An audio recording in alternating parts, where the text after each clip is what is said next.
There is a story about Richard Feynman that reveals everything you need to know about his relationship with failure. He was a young graduate student at Princeton, working on a problem that had stumped some of the greatest minds in physics. He had been working on it for weeks, filling notebooks with equations, staying up late into the night, obsessing over every detail. And then, one day, he found the solution. He was elated. He rushed to his advisor, John Wheeler, and proudly presented his result. Wheeler looked at it, nodded slowly, and then pointed out a fundamental flaw. Feynman's solution was wrong. Completely wrong. The equations didn't work. The logic was faulty. All that work, all those weeks, all that effort had led to nothing. Most people would have been devastated. They would have felt embarrassed, humiliated, defeated. But Feynman did something remarkable. He laughed. He thanked Wheeler for pointing out the error, and then he went back to his office and started working on the problem again, this time from a completely different angle. He didn't see the failure as a defeat. He saw it as a lesson. He had learned something important about what didn't work, and that knowledge was just as valuable as knowing what did work. This is the Feynman mind in action. It is not a mind that avoids failure. It is a mind that embraces it. It is not a mind that fears mistakes. It is a mind that learns from them. Feynman understood something that most people never fully grasp. Failure is not the opposite of success. It is a necessary part of success. The path to understanding is paved with errors. The road to discovery is littered with wrong turns. The great breakthroughs come not from avoiding mistakes, but from learning from them. Today, we are going to explore this mindset. We are going to look at how Feynman thought about failure, how he used it as a tool for learning, and how you can adopt the same approach in your own life. We will examine the psychological barriers that make failure so difficult to embrace, the practical strategies Feynman used to turn mistakes into insights, and the profound benefits of a mindset that sees failure not as a threat, but as an opportunity. Let us begin by understanding why failure is so difficult for most people. The first reason is psychological. We are wired to avoid pain and seek pleasure. Failure feels like pain. It triggers the same neural pathways as physical suffering. It activates the amygdala, the part of the brain responsible for fear and anxiety. It releases stress hormones like cortisol. Our bodies react to failure as if we are under threat. This is a deeply ingrained evolutionary response. In the ancestral environment, failure could mean death. Being rejected by your tribe, failing to find food, losing a competition could all be fatal.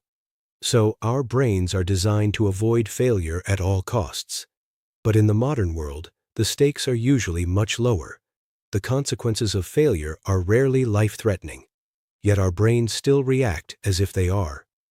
The second reason is cultural. We are raised in a culture that celebrates success and stigmatizes failure. We are taught that failure is a sign of incompetence, laziness, or lack of intelligence. We are praised for getting A's and punished for getting F's. We are rewarded for winning and shamed for losing. We are told that failure is something to be avoided at all costs. This creates a deep fear of failure that can be paralyzing. It makes us risk-averse. It makes us play it safe. It makes us stick to what we know, even when it is not working. It keeps us from exploring new possibilities, from trying new things, from taking the leaps that could lead to breakthroughs. The third reason is ego. We like to be right. We like to feel smart. We like to have the answers. Failure threatens our ego. It makes us feel stupid. It makes us feel exposed. It makes us feel like we are not good enough. This is why so many people are defensive when they make a mistake. They make excuses. They blame others. They rationalize. They deny. They do everything they can to protect their ego, even when it means avoiding the truth. Feynman was the opposite. He had a remarkably low ego. He was not attached to being right. He was attached to finding out what was true. When he made a mistake, he didn't make excuses. He said, "I was wrong." He wasn't embarrassed by it. He saw it as a natural part of the process. So how did Feynman overcome these barriers? The first strategy is what I call the reframe. Feynman reframed failure as a learning opportunity. He didn't see it as a verdict on his intelligence. He saw it as feedback on his approach. When an experiment failed, he didn't say, "I am stupid." He said, "What can I learn from this?" When a theory turned out to be wrong, he didn't say, "I am a failure." He said, "What does this tell me about the nature of reality?" This reframe is crucial. It shifts the focus from the person to the problem. It shifts the focus from blame to curiosity. It transforms a negative experience into a positive one. You can practice this reframe by asking yourself different questions. When you make a mistake, instead of asking, "Why am I so stupid?" ask, "What can I learn from this?" Instead of asking, "Why did this happen to me?" ask, "What is the lesson here?" Instead of asking, "How can I avoid this in the future?" ask, "How can I use this to grow?" The second strategy is the experiment. Feynman treated everything as an experiment. He didn't see his work as a series of pass/fail tests. He saw it as a series of explorations. He would try something, see what happened, and then adjust based on the results. This is the scientific method applied to life. When you treat life as an experiment, you take the pressure off. You don't have to be right the first time. You just have to be willing to learn. You can practice this by adopting a mindset of experimentation. When you are faced with a new challenge, ask yourself, "What can I try?" Then try it. Observe the results. Learn from them. Try something else. This iterative process is the engine of growth. The third strategy is the celebration. Feynman celebrated his mistakes. He would literally cheer when he discovered an error. He saw it as a victory, not a defeat, because every error was a step closer to the truth. Every mistake was a piece of valuable information. He knew that the only real failure is the failure to learn from a mistake. You can practice this by rewarding yourself when you make a mistake. Not in a superficial way, but by acknowledging that you have just gained valuable information. Say to yourself, "I just learned something important." This simple act of acknowledgement can transform your relationship with failure. The fourth strategy is the persistence. Feynman was relentlessly persistent. He would keep working on a problem long after others had given up. He would try one approach, fail, try another, fail, try another, and fail again. But he wouldn't stop. He would keep going, keep learning, keep refining. He understood that breakthroughs often come after many failures. The key is to keep trying. You can practice this by refusing to give up. When you face a setback, don't walk away. Take a break if you need to, but come back to the problem. Keep exploring. Keep asking questions. Keep trying new approaches. Persistence is not about brute force. It is about sustained curiosity. Now, let me share some stories from Feynman's life that illustrate these principles. There is the famous story of the Feynman algorithm. It is often presented as a joke, but it contains a profound truth. The algorithm has 3 steps. 1. Write down the problem. 2. Think very hard. 3. Write down the answer. The joke is that it makes problem-solving sound trivial, but the truth is that the algorithm works because it forces you to confront the gap between the problem and the solution. When you write down the problem, you are forced to clarify it. When you think very hard, you are forced to engage with it. And when you write down the answer, you are forced to commit to it. The algorithm works because it is simple and direct, but it also works because it embraces failure. If you can't solve the problem, you haven't failed. You just need to think harder. And if your answer is wrong, you haven't failed. You just need to try again. Another story is about Feynman's work on the Manhattan Project. He was a young physicist, working on the most important and secretive project of the war. He was surrounded by the greatest minds of his generation.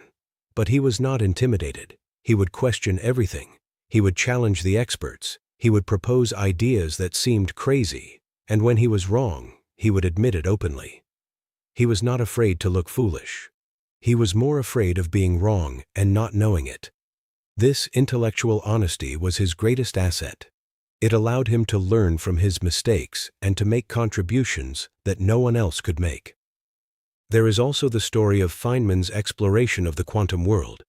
He developed a new theory of quantum electrodynamics, which is the most accurate theory in the history of physics. But his path to discovery was not smooth. He made many mistakes. He pursued many false leads. He spent years working on ideas that turned out to be wrong. But he never gave up. He kept pushing, kept questioning, kept learning. And in the end, he discovered something truly remarkable. His Feynman diagrams revolutionized the field. They made it possible to visualize and calculate complex quantum interactions. They were the product of a mind that was not afraid to fail. Now let us consider the broader implications of this mindset. In a world that is changing rapidly, the ability to learn from failure is essential. The problems we face are complex. The solutions are not obvious. We cannot afford to be afraid of making mistakes. We need to be willing to experiment, to take risks, to fail, and to learn. This is true in science, in business, in art, and in life. The most successful people are not those who avoid failure.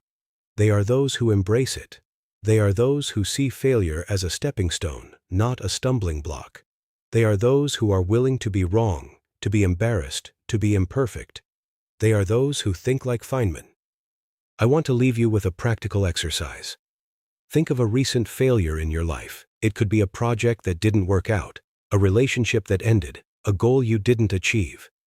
Now write down 3 things you learned from that failure. What did it teach you about yourself? What did it teach you about the world? What did it teach you about the problem you were trying to solve? This exercise is simple, but it is powerful. It forces you to extract the value from the failure. It transforms the failure from a source of pain into a source of growth. Now let me address the relationship between failure and creativity. One of the most important insights from Feynman's life is that creativity requires a willingness to fail. You cannot be creative if you are afraid to make mistakes. You cannot innovate if you are afraid to be wrong. You cannot discover new things if you are not willing to explore the unknown. Feynman understood this deeply. He was not afraid to look foolish. He was not afraid to be wrong. He was not afraid to fail. And this fearlessness was the source of his creativity. He could see things that others could not see because he was not constrained by the fear of being wrong. This is a crucial lesson for all of us. We live in a culture that is obsessed with success. We want to get it right the first time. We want to be perfect. We want to avoid failure at all costs. But this mindset is stifling. It prevents us from taking risks. It prevents us from exploring new ideas. It prevents us from being creative. The only way to be truly creative is to be willing to fail. The only way to discover something new is to be willing to be wrong. The only way to grow is to be willing to make mistakes. Feynman once said, "I have learned that you can have a lot of fun being wrong." This is a remarkable statement. It captures the essence of his philosophy. Being wrong is not a punishment. It is an adventure. It is an opportunity to learn something new. It is a chance to see the world from a different perspective. It is a source of joy, not shame. This is the mindset that we all need to cultivate. We need to learn to enjoy being wrong. We need to see failure as a friend, not an enemy. We need to celebrate our mistakes, not hide from them. So let me give you another challenge. For the next 30 days, I want you to intentionally fail at something. Pick a goal that is just slightly out of reach. Try something you have never done before. Take a risk that might not pay off. And when you fail, celebrate it. Write down what you learned. Share it with someone. Laugh about it. This may sound strange, but it is one of the most powerful exercises you can do. It will train your brain to see failure differently. It will reduce your fear of making mistakes. It will make you more resilient, more creative, and more open to new experiences. Feynman's entire life was a testament to the power of embracing failure. He was not afraid to be wrong. He was not afraid to look foolish. He was not afraid to fail. And because of that, he was able to see the world more clearly than almost anyone else. He was able to discover truths that had eluded others for centuries. He was able to live a life of profound curiosity, creativity, and joy. Stay curious, keep failing, and never stop learning. Until next time, remember, the only real failure is the failure to learn from your mistakes. Everything else is just data.